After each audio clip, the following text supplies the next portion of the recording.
அனைவருக்கும் அன்பான வணக்கம். இந்த வீடியோவில் நாம் இந்த குரோதி வருடத்தின் சித்திரை மாத ராசி பலன்களை பார்க்கலாம். நிகழும் ஸ்ரீ மங்களகரமான குரோதி வருடம் சித்திரை மாதம் 14/4/2024 ஞாயிற்றுக்கிழமை, வளர்பிறை சஷ்டி, திருவாதிரை நட்சத்திரம், தமிழ் வருடப்பிறப்பு, சஷ்டி விரதம் கூடிய நன்னாளில் இந்த குரோதி வருடத்தின் முதல் மாதமான சித்திரை மாதம் பிறக்கின்றது. இந்த சித்திரை மாத தொடக்கத்தில் கிரகங்களின் சஞ்சாரத்தை பார்த்தால், மேஷத்தில் சூரியன் குரு, கன்னியில் கேது, கும்பத்தில் செவ்வாய் சனி, மீனத்தில் புதன் சுக்கிரன் ராகு.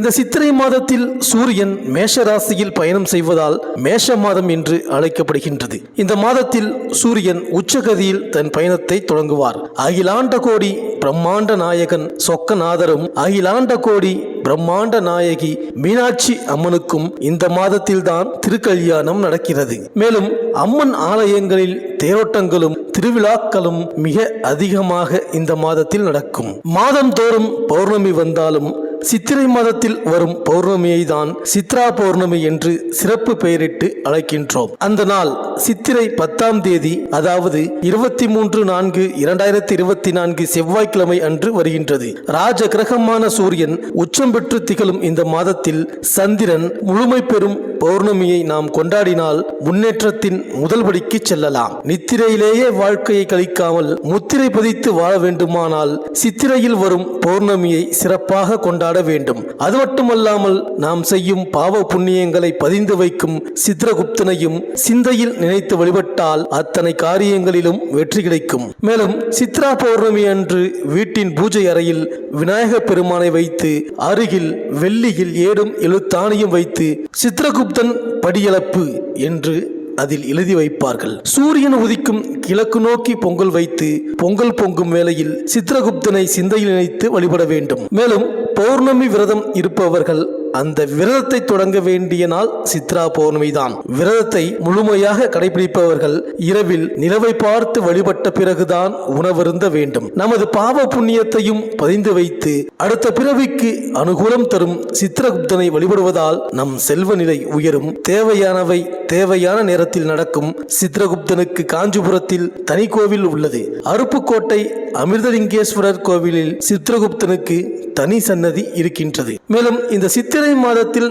கிரகங்களின் பெயர்ச்சியை பார்த்தால், சித்திரை 3ஆம் தேதி புதன் மீனராசியில் வக்ர நிவர்த்தி ஆகின்றார். சித்திரை 9ஆம் தேதி செவ்வாய் மீனராசிக்கு பெயர்ச்சியாகின்றார். சித்திரை 12ஆம் தேதி சுக்கிரன் மேஷராசிக்கு பெயர்ச்சியாகின்றார். சித்திரை 18ஆம் தேதி புதன் மேஷராசிக்கு பெயர்ச்சியாகின்றார். இந்த கிரகங்களின் சஞ்சாரம் மற்றும் இந்த கிரகங்களின் மாற்றத்தினால் உங்கள் ராசிக்கு என்னென்ன பலன்கள் கிடைக்கப் போகின்றது, நீங்கள் செய்ய வேண்டிய பரிகாரங்கள் என்ன என்று இந்த வீடியோவில் பார்க்கலாம்.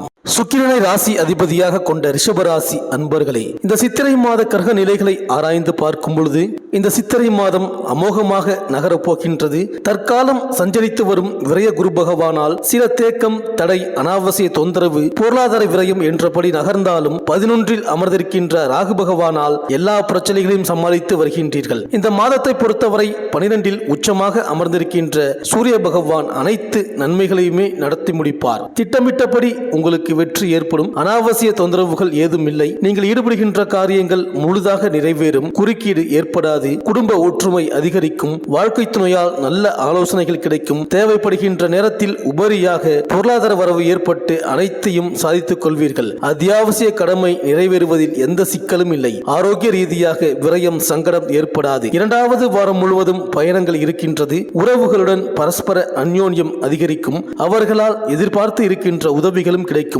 நண்பர்களால் உதவி, ஒத்துழைப்பு, சிபாரிசு கிடைக்கப் போகின்றது. முதல் வாரம் முடிந்த பிறகு ரோகிணி நட்சத்திர அன்பர்களுக்கு திடீர் அதிர்ஷ்டமும் விஐபி சந்திப்புகளும் அவர்களால் சகாயமும் ஏற்படும். உத்தியோக, பணி, பதவி சார்பான நன்மைகள் காத்திருக்கின்றது. தொழில், வியாபார, நிர்வாக விஷயங்களில் அடுத்த கட்ட உயர்வுக்காக நீங்கள் எடுத்து வரும் முயற்சிகளுக்கு வெற்றி உண்டு. இந்த மாதம் 14ஆம் தினத்திற்கு பிறகு அதிர்ஷ்ட மேன்மை உண்டு. இந்த மாத வியாழன், சனி மற்றும் வெள்ளிக்கிழமைகளில் நீங்கள் நம்பி இறங்குகின்ற விஷயங்கள் சாதகமாக மாறும். பொன்பொருள் சேர்க்கைகளும் உண்டு. வெற்றியும் சுபகாரிய சந்தோஷங்களும் ஏற்பட இருக்கின்றது. இளம் தம்பதியர்களின் புத்திர பாக்கிய தாமதம் விலகப் போகின்ற மாதம் இந்த சித்திரை மாதம். மேலும் சித்திரை 1ஆம் தேதி முதல் 8ஆம் தேதி வரை கும்பராசியில் சனியும் செவ்வாயும் சேர்க்கை பெற்றிருக்கின்றார்கள். எனவே குடும்பத்தில் சலசலப்பு அதிகரிக்கும். கொடுக்கல் வாங்கல்களில் ஏமாற்றத்தை சந்திக்க நேரிடும். போட்டிகளுக்கு மத்தியில் தொழில் முன்னேற்றத்தை காண்பீர்கள். மன அமைதி குறையும். உடன்பிறப்புகள் உங்களை விட்டு விலகாமல் பார்த்துக் கொள்ளுங்கள். பூமி விற்பனையில் கவனம் தேவை. புதிய ஒப்பந்தங்கள் பல கை நழுவி போகலாம். மேலும் சித்திரை 3ஆம் தேதி புதன் வக்ர நிவர்த்தி ஆகின்றார். உங்கள் ராசிக்கு தன பஞ்சமாதிபதியாக புதன் விளங்குவதால் இந்த காலம் ஒரு இனிய காலமாக அமையும். பணப்புழக்கம் அதிகரிக்கும். வாழ்க்கை துணைக்கும் பிள்ளைகளுக்கும் வேலை கிடைத்து அதன் மூலம் வருமானம் வரலாம். வீடு கட்டுவது, கட்டிய வீட்டை பொழுது பார்ப்பது போன்றவற்றில் கவனம் செலுத்துவீர்கள். சித்திரை 9ஆம் தேதி மீன ராசிக்கு செவ்வாய் செல்கின்றார். உங்கள் ராசிக்கு 7, 12 ஆகிய இடங்களுக்கு அதிபதியானவர் செவ்வாய். விரையாதிபதி செவ்வாய் லாபஸ்தானத்திற்கு வரும்பொழுது விரயத்திற்கு ஏற்ற லாபமும் கிடைக்கப் பெறும். எனவே எந்த காரியம் செய்ய நினைத்தாலும் கையில் பணம் இல்லையே என்று கவலைப்பட தேவையில்லை. காரியத்தை தொடங்கிவிட்டால் பணம் தானாக வந்து சேரும். கேட்ட இடத்தில் உதவிகளும் கிடைக்கும். கூட்டு முயற்சியில் இருந்து விலகி தனித்து இயங்க முற்படுவீர்கள். இடம், பூமி வாங்கும் யோகம் உண்டு. மேலும் சித்திரை 12ஆம் தேதி மேஷ ராசிக்கு சுக்கிரன் செல்கிறார். உங்கள் ராசிநாதன் சுக்கிரன் விரயஸ்தானத்திற்கு வரும்பொழுது விரயங்கள் அதிகரிக்கத்தான் செய்யும். எதையும் திட்டமிட்டு செய்ய இயலாது. வீட்டிற்கு தேவையான விலை உயர்ந்த பொருள் மற்றும் ஆடம்பர பொருட்களை வாங்குவதில் கவனம் செலுத்தலாம். மனை கட்டி குடியேறுவது பற்றி சிந்திப்பீர்கள். வெளிநாட்டு முயற்சியில் அனுகூலம் உண்டு. உத்தியோகத்தில் மேல் அதிகாரிகள் நீங்கள் கேட்ட இடத்திற்கு இடம் மாறுதல்களை தருவார்கள். பிள்ளைகளின் கல்விக்காக நீங்கள் எடுத்த முயற்சி கைகூடும். மேலும் சித்திரை 18ஆம் தேதி ரிஷபராசிக்கு குரு வருகிறார். உங்கள் ராசிக்கு வருகின்ற குருவால் மிகப்பெரிய மாற்றங்கள் வரப்போகின்றது. உங்கள் ராசிநாதன் சுக்கிரனுக்கு குரு பகவான் பகை கிரகம் என்றாலும் அதன் பார்வைக்கு பலன் உண்டு. குருவின் பார்வை 5, 7, 9 ஆகிய இடங்களில் பதிகிறது.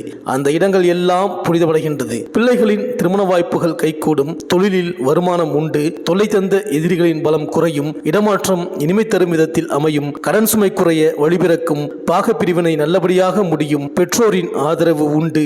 புதிய வாகனம் வாங்கும் முயற்சி கைகூடும். மேலும் சித்திரை 23ஆம் தேதி மேஷ ராசிக்கு புதன் செல்கிறார். உங்கள் ராசிக்கு தனாதிபதியான புதன் விரயஸ்தானத்திற்கு வரும்பொழுது விரயங்கள் கூடுதலாக இருக்கும். எதிர்பாராத செலவுகள் வந்து மனக்குழப்பத்தை உருவாக்கும். வீடு மாற்றம், உத்தியோக மாற்றம் உறுதியாகலாம். பயணங்கள் அதிகரிக்கும். நல்ல நிறுவனங்களில் இருந்து பணிபுரிய அழைப்புகள் வரலாம். பிள்ளைகள் படிப்பு சம்பந்தமாக நீங்கள் எடுத்த முயற்சியில் கைகூடும். இந்த ரிஷபராசி பெண்களுக்கு பணிச்சுமைகள் கூடினாலும் அவற்றை நயமாக, வெகு லாபகமாக, கனகச்சிதமாக செயலில் முடித்து காண்பீர்கள். நிர்வாக பொறுப்பை நிதி மந்திரியாக கையாளுவீர்கள். உத்தியோகத்தில் உழைப்புக்கு தகுந்த உயர்வுகள் உண்டு. பிள்ளைகளிடம் கண்டிப்புகளுக்கு பதில் அன்பை காட்டினால் பலன் நல்லதாக உண்டாகும். ஆடம்பர வஸ்துக்கள் வாங்கி மகிழ்வீர்கள். சுப சடங்குகள் நடைபெறும். மாணவர்களுக்கு கல்வித்தரம் உயரும். விளையாட்டு தளத்தை குறைத்துக் கொண்டு கூடுதல் கவனம் செலுத்தினால் மேலும் அதிக மதிப்பெண் பெறுவீர்கள்.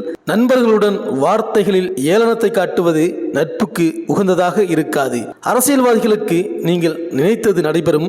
நிழல் நிஜமாகும் வண்ணம் ஆதாயங்கள் அடைவீர்கள். உடன் இருப்பவர்கள் மூலம் சிறு வளர்ச்சி பெற இயலும். அனைவரையும் அரவணைத்து சென்று உங்கள் நிலையை தக்க வைத்துக் கொள்வீர்கள். வெள்ளிக்கிழமை தோறும் ஸ்ரீ ரங்கநாதருக்கு தீபமேற்று வழிபட்டு வாருங்கள். இந்த ரிஷபராசி அன்பர்களுக்கு இந்த சித்திரை மாதம் அனைத்தும் நன்மையே நடக்கும்.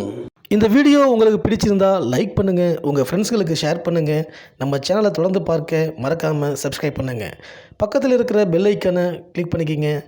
மீண்டும் அடுத்த வீடியோவில் சந்திப்போம். நன்றி, வணக்கம்.